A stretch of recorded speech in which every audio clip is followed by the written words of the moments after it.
So you want to crash and burn. Interesting.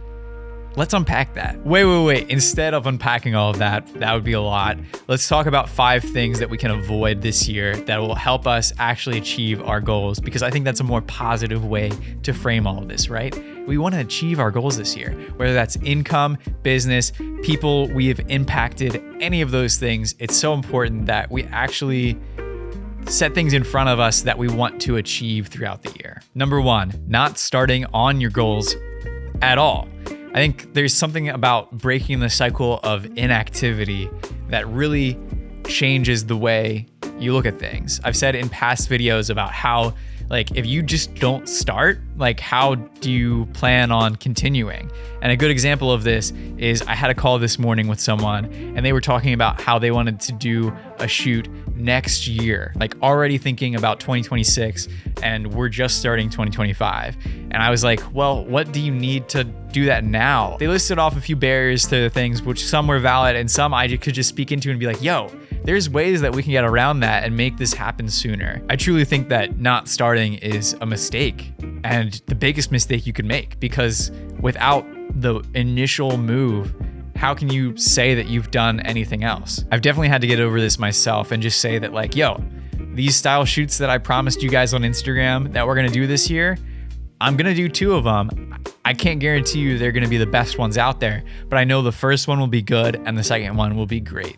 And because I started with one, I know and can take learnings from the first one into the second one to make it even better. Number 2, not collaborating on ideas. This one just kind of fits in with Silo's whole mantra of collaboration and community. But if you're not sharing that information with others and bringing people in to make these dreams a reality, it's going to be even tougher, because it's just going to be all weighing on you. And that weight doesn't need to be just on you. It can be shared. It's a shared load of dreams and vision for the future. And once you get out of this mindset that you have to hold so closely to these dreams that, like, you're going to start hurting yourself because of the firm grip that you were having, I think you're going to understand that, like, getting outside of that is so freeing and allows you so much more flexibility, both in the compassion of the people that are going to hold you accountable potentially, and also the accountability itself being a driver for you to achieve what you want for this year. Number 3, not sharing with someone you trust. In the same way that we talked about in the last point,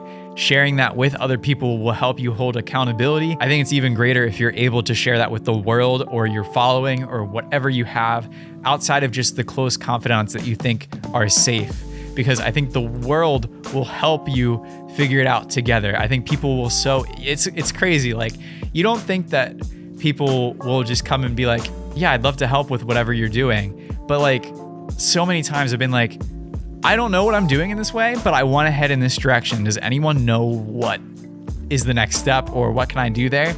And so many people have rallied behind me and just been like, yeah, like, I'm in this field. I have a friend in this field. I'm going to help you out. I'm just going to send you their contact info, or maybe they'll even help you even more there. And if you came from our why this, why me, why now video, you know that it takes courage. It takes courage to be able to put that out there. So I know that's no small feat, but if you keep it to yourself, I can, like, not even almost guarantee, I just, like, know that it'll be so much smaller in 10 years than you would if you shared it with everyone, and it would be even larger in 10 years. Number 4, never being bored. That is such a pitfall. If you take time to just be with yourself and sit with your emotions, like, it changes your life. I think if you're doing it in a healthy way, whether that's like journaling or like actually being by yourself and just thinking about your days and reflecting on it, whatever that looks like for you, like, get bored and make stuff. Like, it's on the side of my hat, and I really do find it to be something that, like, matters in my life, and I don't do it enough. But you're gonna fail at your goals in 2025 if you don't spend time being bored or alone by yourself and just working through some stuff. We all have stuff that's in our head, or stuff from our past, or dirt that we're keeping hiding away. But, like, what does that look like to, like, actually sift through it, like, mentally organize where you are in your life? And I think that gives you a lot of clarity, because a lot of times people act from this place of, like, not having the situation figured out, and it's muddy in their head. So how you react to that is also in a muddy, non-positive way. And maybe that's a little too deep for this, but being bored is a good thing, especially as a creative. And I would highly consider you taking the time to sit by yourself. Either that's ideating potentially, but like take the time, don't even have an agenda, and look where your mind goes, because it's kind of cool. Number 5, it's kind of a cool one, because if you don't practice what you're trying to do, how are you going to get better? And so this one is all about getting the reps in towards a better future. And for me, this is talking on camera. Like a goal for me in 2025 is to do more of these YouTube videos. And for that, it means showing up on camera more, whether that's just my iPhone and I have my camera app open and I'm looking at myself while I'm talking, or if it's the next step is recording me talking, but not posting it anywhere. And then step 3 might be going on Instagram stories and just talking my mind for the next minute and a half.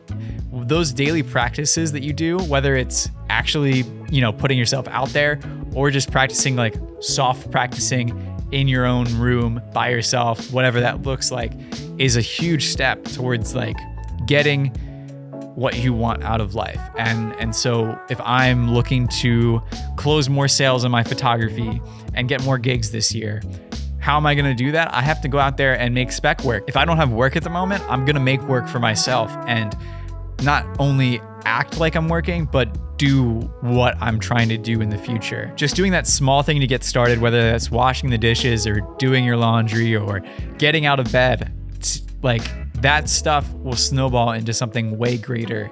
And just continue to pursue your hobbies, because that's so important when trying to achieve your goals, whatever that looks like in 2025. If you're starting to get a fire in your head and you're like, yeah, that is something I can do, there is possibilities that I can actually achieve this year that I didn't think were possible, you're gonna need people to cheer you on. You're gonna need people that you can share your vision with, and they can be with you at the finish line when you've made it. Our Discord is a great place for that. We've got so many people over there that want to share in your victories. We also share job opportunities there, and it's just a great place to hang out, talk about gear, whatever the case may be. Discord is linked in the description. If you like this video or got any value out of it, consider checking out our video on the 3 tools that help you build community. It's a great next step. Now that you've figured out what some of your goals could be, how can we take action on them?